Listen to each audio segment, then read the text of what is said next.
So, let us start with today's class.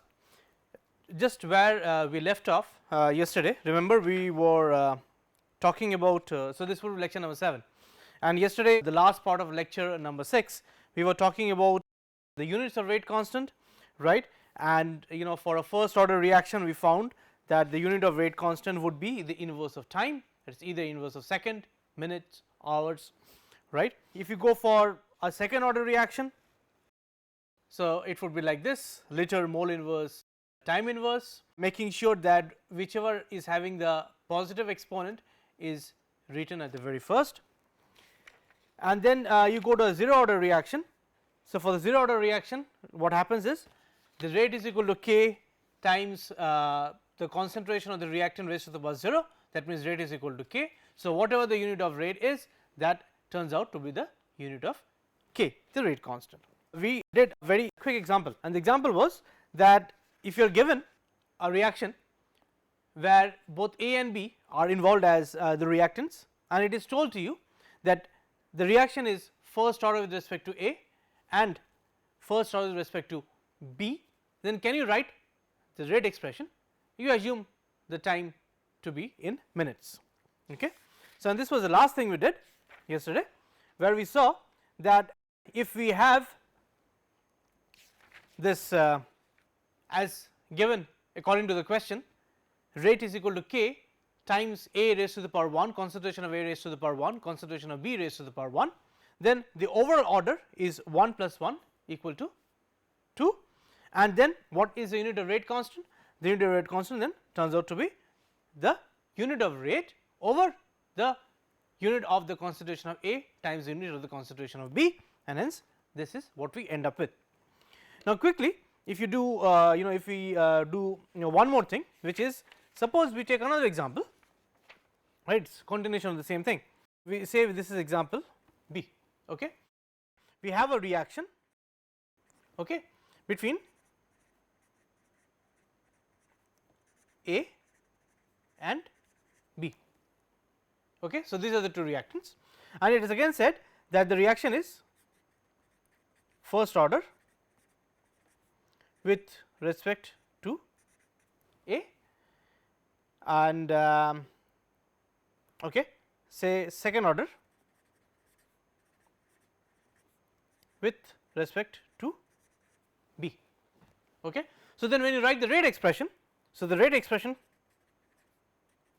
obviously becomes like this, is equal to k, which is the rate constant, times concentration of A raised to the power 1 because it is first order, concentration of B raised to the power 2 because it is second order, hence k A B raised to the power 2, and then based on this I can write that the overall order of the reaction is 1 plus 2 equal to 3. So, now having discussed about these, it should be straightforward to you why it is 1 plus 2 equal to 3, this being the overall or total order of the reaction. Okay. Now, what about the units of rate constant? So, the units of rate constant would be then k equal to rate over concentration of B squared, right. So, I can write, what rate is. So, rate is concentration over time, here the time again you assume the time to be in minutes. So, it would be mole liter inverse minute inverse, and then I will be having, I can say mole liter, that is the unit of concentration of A, and in this case I will be having mole liter raised to the power 2. Why? Because it is second order, right.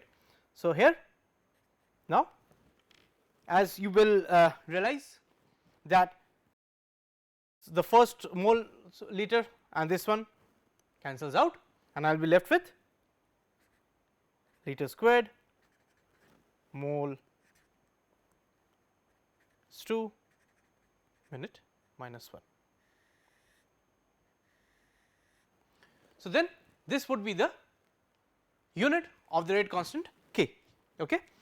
And again what you should pay attention to is that I have written liter raised to the power 2 as the first term.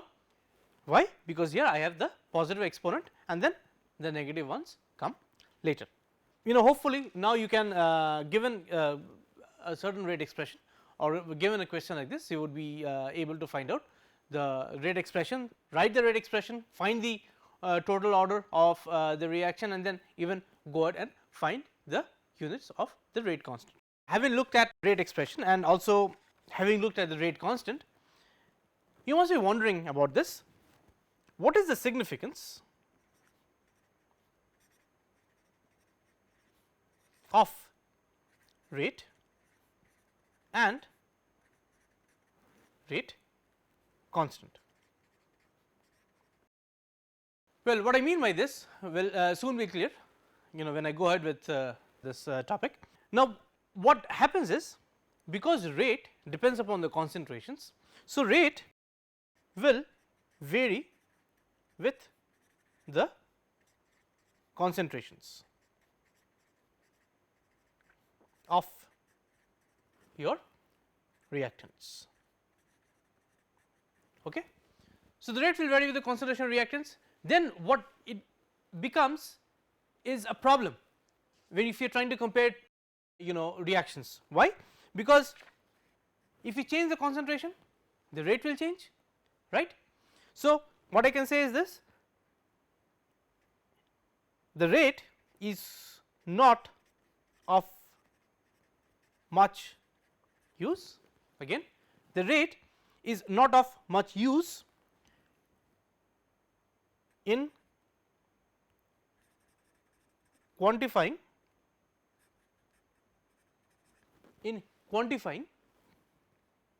reactions or comparing.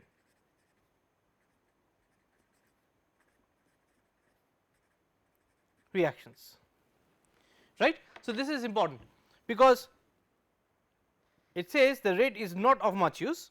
Well, it makes sense, right, because the moment you change the concentration, the rate will change.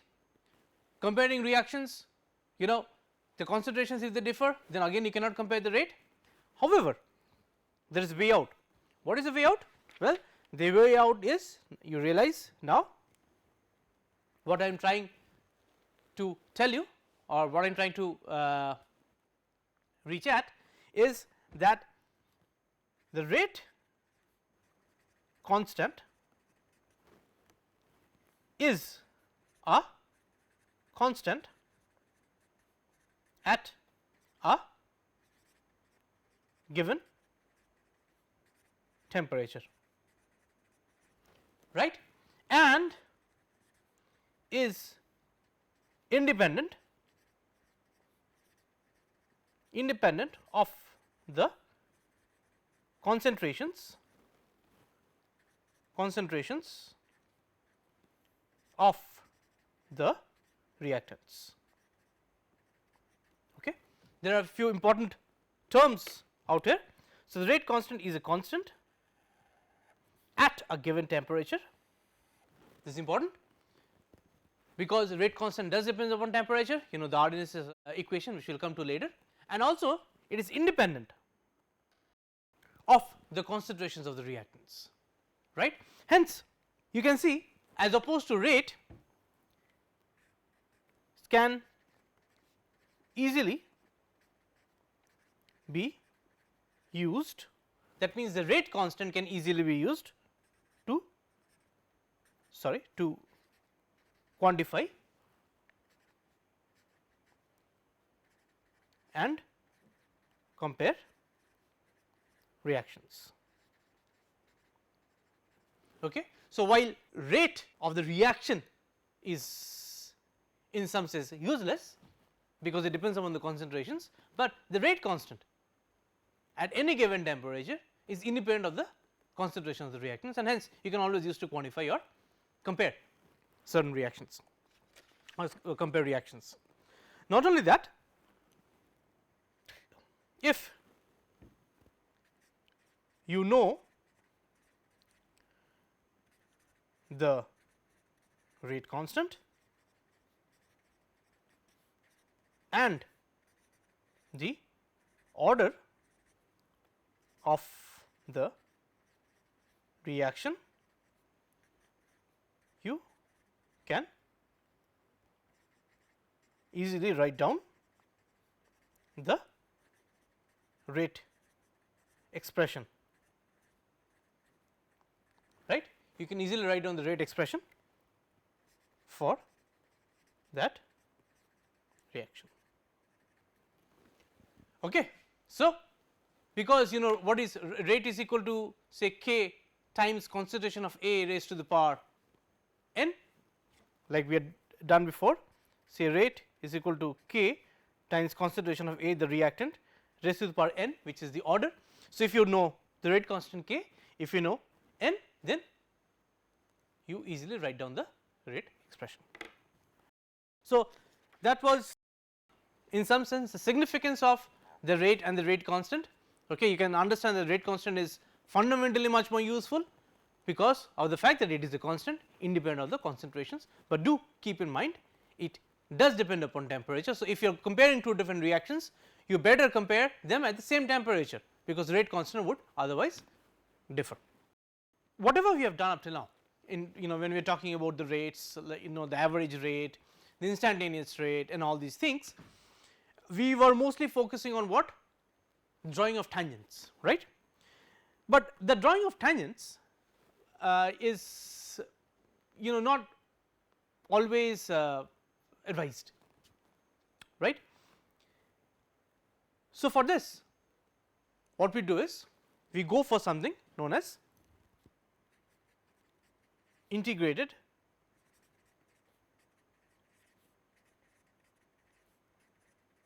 rate laws, integrated rate laws or integrated rate, or I can write rate equations, okay, integrated rate equations or rate expressions, whatever. So, as I was telling you, this up till now whatever we did was to find, say suppose I would like the instantaneous rate, yeah, okay. So, suppose I am given a kinetic profile like this, okay. So, this is the concentration of A versus time t, and someone would tell me, okay, ask me find the instantaneous rate somewhere here. What I would do is I would actually then draw a tangent and then try to find out the instantaneous rate. But then the problem is that how accurately you draw the tangent will determine how accurately you figure out the instantaneous rate. That is why this is not the preferred way of doing it all the time. However, keep this in mind that if you are going to have complex reactions, which means the reactions are not straightforward or there are secondary reactions, it makes the whole reaction scheme very complicated, then obviously the way you would figure out say the instantaneous rate by drawing a tangent or the initial rate by drawing a tangent at the initial point would still be the more favorable way of calculating the rate of the reaction. But however, for reactions which are relatively straightforward, we would rather not use the tangent expression or the method of drawing the tangent and then figuring out the rate. Instead we would do something which is related to this title, the integrated rate laws or the integrated rate equations. Okay. Now, this is one of the main aspects of chemical kinetics, from where based on the integrated rate laws you can do a lot of manipulations, lot of things. But before I go to integrated rate laws, I would like to bring to your notice a very important aspect or a very important parameter in chemical kinetics, it is called half life.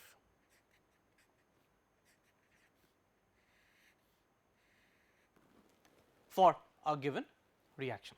Now, why was this concept necessary and why or in what sense is it useful? Now, again suppose you are given a kinetic profile like this, where this is the concentration of the reactant and this is the time. Okay.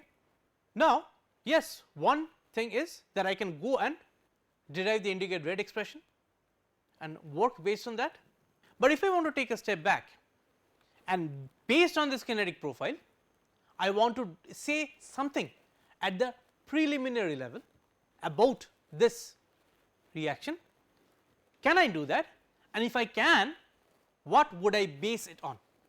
What is that value, what is that term, what is that parameter that I would base my initial value or my initial focus, initial explanation, which would lead me to some deeper insights about this corresponding reaction without having to go to the integrated rate expressions. So, that is why this half life was some sort of a preliminary check based on the kinetic profile. So, that means based on this kinetic profile, as you see, can we say something about the type of the reaction that you have or you are studying. Okay. So, then this importance of half life was first coined by Wilhelm Ostwald. He was awarded the Nobel Prize in 1909. He was awarded the Nobel Prize in 1909 and he was awarded the Nobel Prize mostly for his work on catalysis and also for providing many of the fundamentals of chemical equilibrium and chemical reactions kinetics.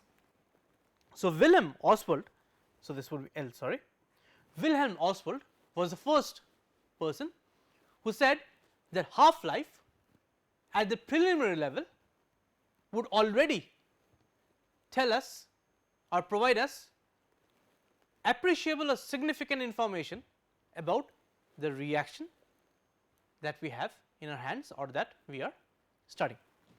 So, let us go and try to see what this concept of half life is.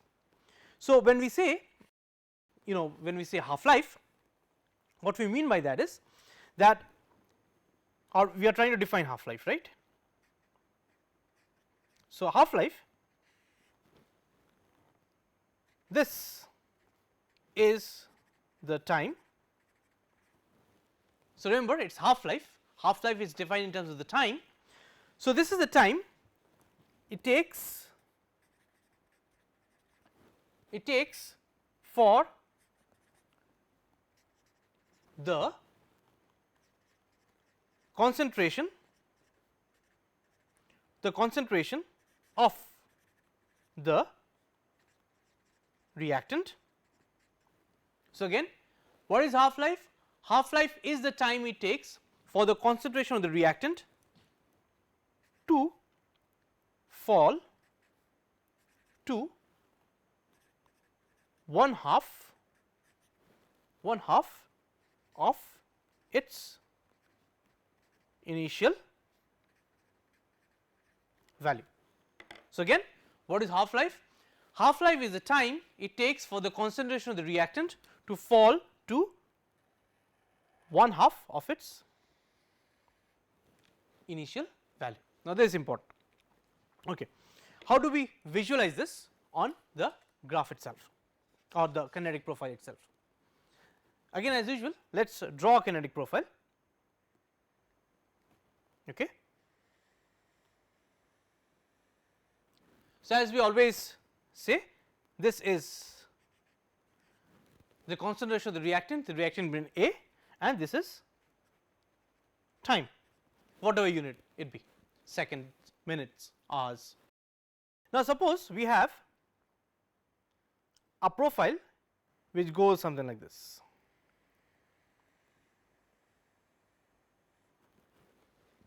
Okay. So, this is my reaction profile or kinetic profile for a certain reaction. Okay.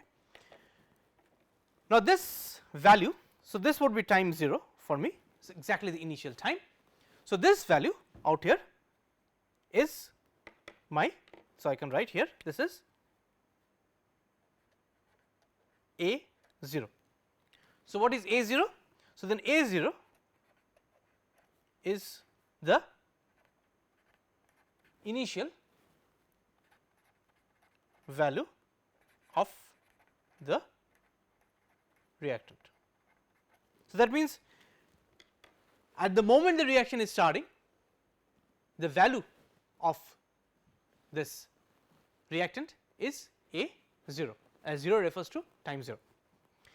Then by the definition of half life, if you remember, by the definition of half life, the half life would be the time it takes for the concentration of the reactant to fall to 1/2 of its initial value. So, if this is 0, this is A naught somewhere here, when this comes to half A naught, right, it is not exactly drawn to scale, but when it comes to half A naught,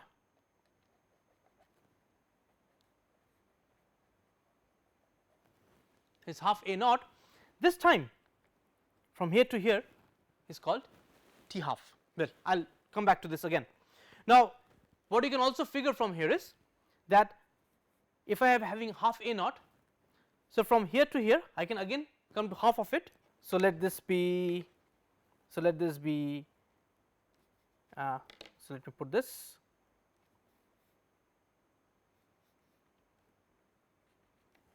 okay.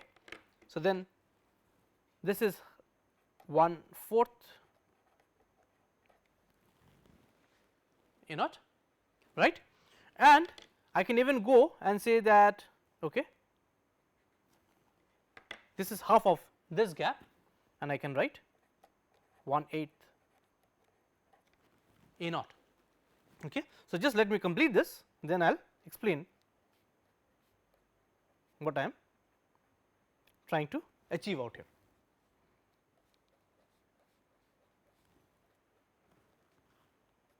Right. Okay. Now, let us look at this. So, let this be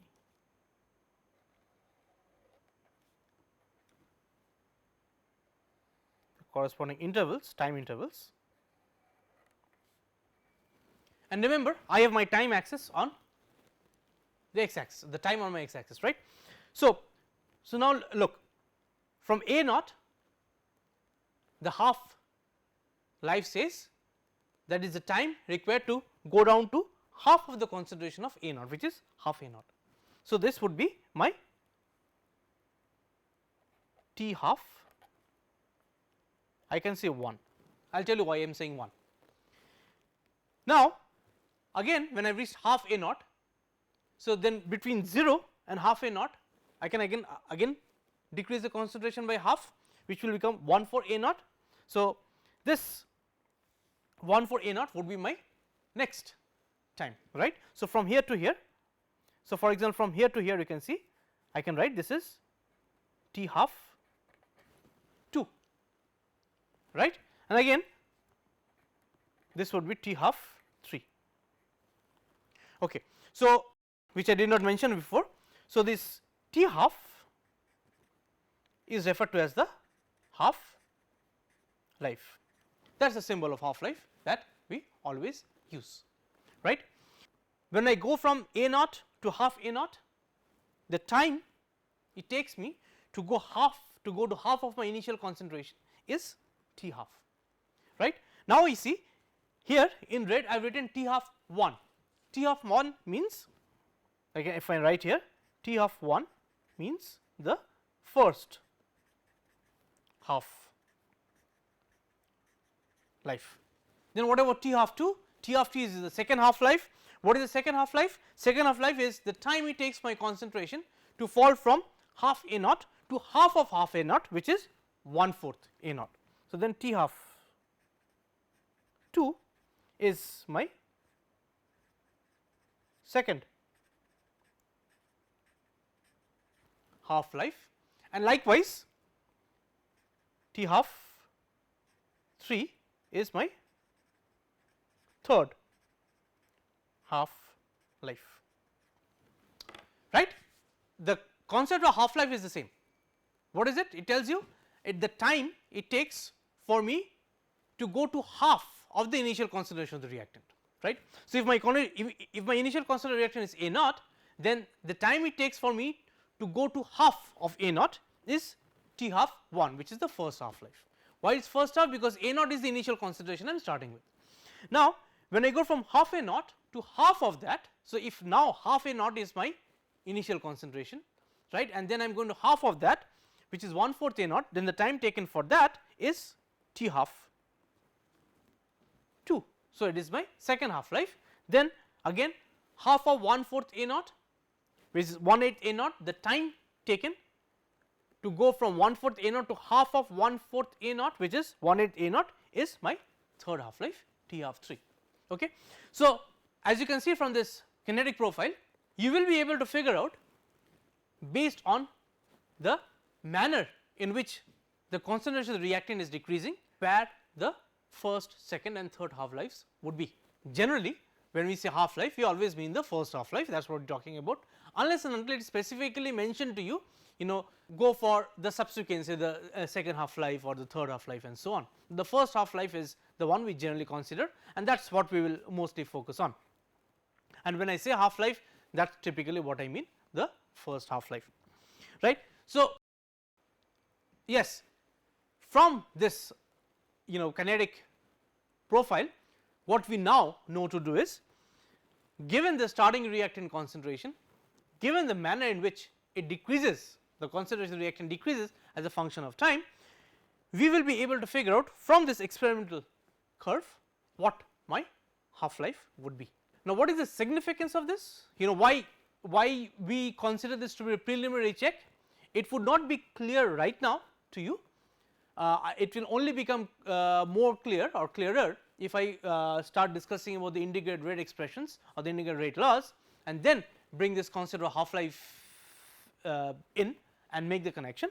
But at least let me tell you this: if we consider this kinetic scheme, though it is not drawn to scale, but what you would realize qualitatively that this T half 1 is equal to T half 2 is equal to T half 3, which means that no matter at what point of this reaction you are, the half life is always the same.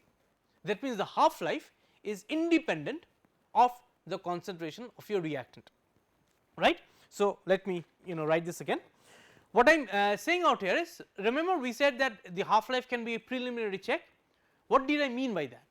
What sort of insights can I get by looking at the way the half life is changing as a function of the progress of the reaction, right. So, what I mean is this, that if it has to be a preliminary check, I need to get something out of it. If you look at this, the T half 1 is equal to T half 2 is equal to T half 3, right. If this happens, that means the half lives are all equal. If that is the case, then what we say is, this is a unique signature of a first order reaction. Okay. It's a unique signature of first order reaction. So, that means if the half lives are independent of the reactant concentration, it remains the same throughout, right, does not matter at what point of the reaction we are in. Hence, if we can figure this out, we can immediately say without doing anything else that this is a first order reaction, okay, with respect to the reactant. Hopefully, you have realized that this half life can be very important, as we said that the successive half lives, right. So, these are your, you can say these are your successive half lives which are equal to each other, being the signature of the first order equation, and as I said, it is independent of the concentration of the reactant. So, when we go and discuss about the integrated rate equation for the first order reaction, we should be able to see this again, right. Okay. Now, let us move on to the thing we started with, the integrated rate expression. So, let us start with one of the simpler ones, which is a 0 order reaction. Okay. Let us start with this. Now, this is obviously very simple. So, what we say is that as per definition of the 0 order reaction, the rate of the reaction is equal to K, if A is the reactant, K times concentration of the reactant raised to the power 0, A being the reactant. Okay. So, this anything raised to the power 0 is equal to 1, therefore, rate is equal to K, let this be equation 1. Okay. Now, also from the definition of a rate, it is very important to understand that the way the rate is defined is minus dA over d of t. Okay. This is my definition of the rate, but I am saying I am considering a reaction where A is going to P. Okay. Now, this minus d over d of t then is equal to K, let this be 2, right. Now, what we will do is we will say that, okay, then I can write this again as d of A is equal to minus K dt. So, I have two sides, two variables, one is dependent upon the concentration of A, the other one is dependent upon the variable t, which is time. Okay. So, what we will now do is we will integrate both sides, we will integrate both sides. So, which means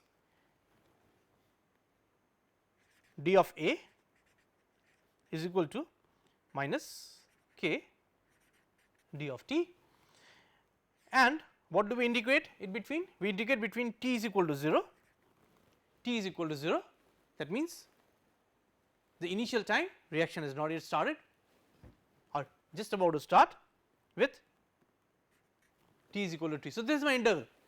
So, for the time my initial time point is 0 and the final time point is any arbitrary time point t. Okay. Then what about the limits of the integration for A, that means the constant of the reactant. So, at time 0 I say the concentration of my reactant, which is my initial concentration, is given as A naught, not corresponding to t is equal to 0. Then as I go at time t, I can say that my concentration of A can be represented as t. So, if that is the case, then I go ahead and do the integration, keeping in mind that K is a constant, let this be equation 4, K is a constant and can be kept outside the integral, right, and can be kept outside the integral. If that is so, then immediately this what this becomes is, see I integrate this, the first one on the left hand side, it would be A t minus A at time is equal to 0 is equal to minus k, then it would be t minus 0, right. Okay. Or I can write it again as A t minus A naught, my initial reactant, is equal to minus k of t, or A t is equal to A naught minus k t. Let this be 5. Okay. So, what does this tell me? This tells me that once I have integrated my, what did I start from, my 0 order reaction with A going to P, once I have integrated that and I have set up my equations like this, then I did the integration within the defined limits, right, a definite integral within the defined time limits. For t is equal to 0, my concentration is A naught, the initial concentration. For t is equal to t, my concentration is concentration of A at time t as defined by this integral, right. And hence, when I go ahead and do the integral, I end up with an equation like this. The moment I end up with an equation like this, you soon realize, oh, this is a straight line equation, right. Does not it look like y is equal to mx plus c, right, where y is A t, c intercept is A naught, x obviously is t, and m is equal to minus k. So, y is t, c is A naught, x is t, and m actually is minus k, right. So, this is the equation of a straight line. If I want to plot a graph, how would the plot look like? So, the plot would look as you have rightly guessed. If this is A, this is time, okay. Here concentration of A at time t is equal to concentration of A naught minus k t. So, this would be a straight line. Straight line with the significance that this is my intercept, which is my initial concentration A naught, because this one corresponds to time t 0, and then the slope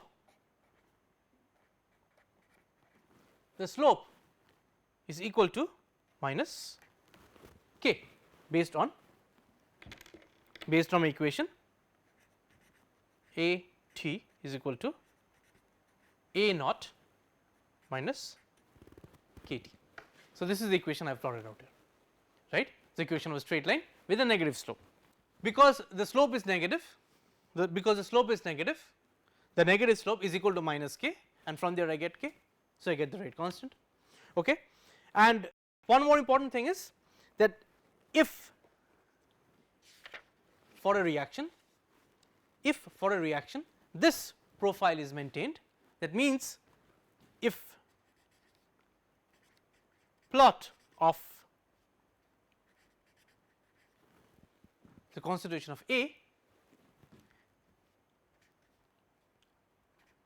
versus time t is a straight line as we see with a negative slope, then this is the signature,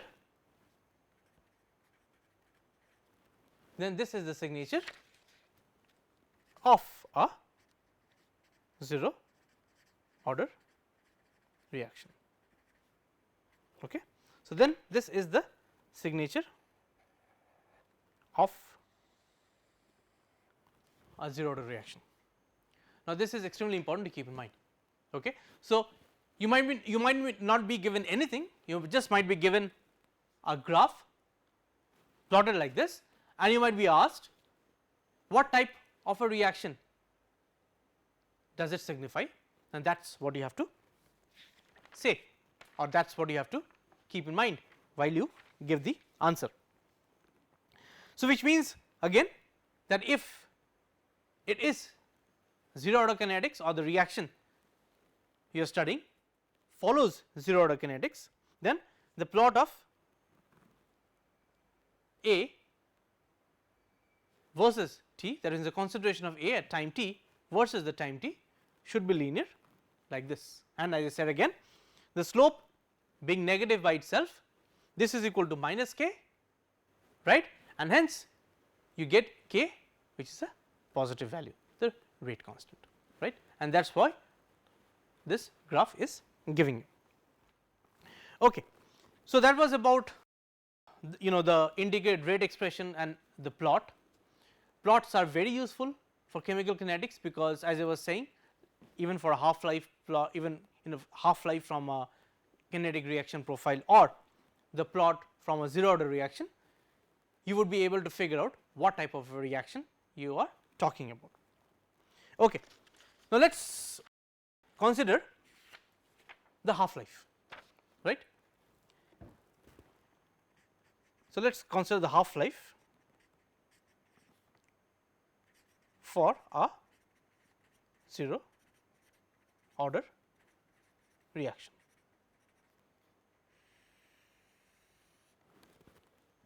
Let us consider the half life now. So, we discussed about half life before. Okay. Let me see what my initial the ending equation was. Okay. So, the ending equation was 5. So, the next equation number would be 6. I often miss or lose track of my equation numbers, but anyway, let us consider the definition of half life now, right. So, the definition was like this: if my initial concentration is A naught, then the half life, which is my first half life, and I said the half life we are going to refer to is always the first half life, is the time it takes to go to half of A naught, right. That was the interpretation, or that was the definition of half life. So, let us go back to this equation 5, where we had A of t is equal to A naught minus k t. So, this was equation 5 for me, right. So, now what happens at t half? What happens at t half, that means if this t is now t half, because I am trying to figure out the expression for half life from this rate equation, right. If I am trying to do that, what I say is that okay, at t is equal to t half, at t is equal to t half. So, this remains the same, A naught is always my initial concentration, at t is equal to t half. So, my half life, what changes is in this equation is one is t is replaced by t half, and the other thing is A gets replaced by half, that is A t gets replaced by half A naught, because that is what the definition of t half is. So, t half is what? T half is the time it takes for the concentration of the reactant to go to or to fall to half of its initial value or half of its starting value. So, you keep this as 6, once we have this, we can easily rearrange and write that k t half is equal to A naught minus half of A naught, right. And so, based on this I can go forward and write that t half or k t half is equal to half A naught, right. So, A naught minus half A naught is half A naught, and hence t half is equal to A naught by 2 k. So, this is a very important relation for the half life of a zero order reaction. is P7. So, what does this tell you? What it tells you is the half life is directly dependent upon the concentration of the reactant. So, greater the concentration of the reactant, greater the half life. Now, why do I say it is only dependent on the concentration of the reactant? Well, it does depend upon K, but do realize that for a given reaction K at a certain temperature is constant and 2 is obviously a constant, right. So, essentially what I mean to say is essentially it is depending upon the concentration of A naught. So, this is what we can write: the half life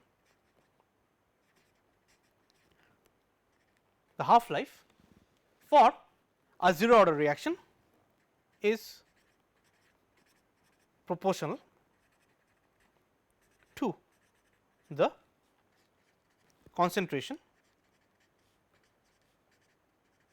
of the reactant, right, is proportional to the concentration of the reactant. So, that means higher the concentration, higher the half life, lesser the concentration, lesser the half life, right. That means again based on this, higher concentration means higher half life. Okay. In other words, as a reaction proceeds and if that reaction is of 0 order, here we are talking about a 0 order reaction right now, because everything is under the description of a 0 order reaction. So, as a reaction proceeds and if it is following 0 order, then the half life also decreases, then the half life also decreases, right, which makes sense again, because what happens as the reaction proceeds? What happens as the reaction proceeds is that my concentration of the reactant is decreasing, right. Now, you can take A naught, you can take this A naught like A naught going to half A naught, right. At half A naught what has happened is it is already less than A naught, right. Now, if you go from half A naught to 1/4 A naught, see what is happening is you are decreasing it even more. Half A naught is less than A naught, 1/4 A naught is even lesser than half of A naught, right. So, what it means is if you are going to calculate T half, right, then T half, the first half life would be having the maximum value. When you go to T half 2, which is the second half life, which is the time it takes for you to go from half of A naught to 1/4 A naught, because the concentration has decreased from A naught to half of A naught, the half life will also decrease, okay, and so on. And hence, as the reaction proceeds, the concentration of the reactant decreases and so does the half life. This is very characteristic feature of a 0 order reaction. Now, recall our concept of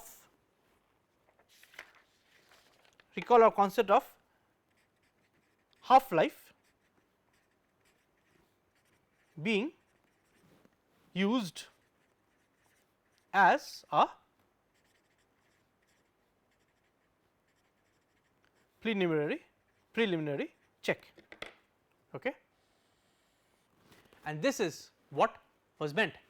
So, what was meant was that for the 0 order reaction, if it is a 0 order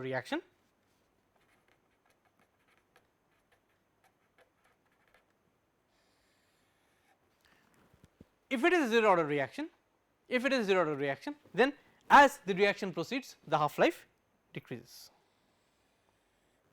If you have, so now conversely, if you are given a reaction profile, right, if you are given a kinetic profile and from there you are seeing that the half life is decreasing as a function of time, that means as the reaction is progressing, then you immediately say that as a preliminary check, because the half life is decreasing as the reaction is proceeding, it means that it should correspond to a 0 order reaction, or that the reaction I am looking at follows 0 order kinetics, right.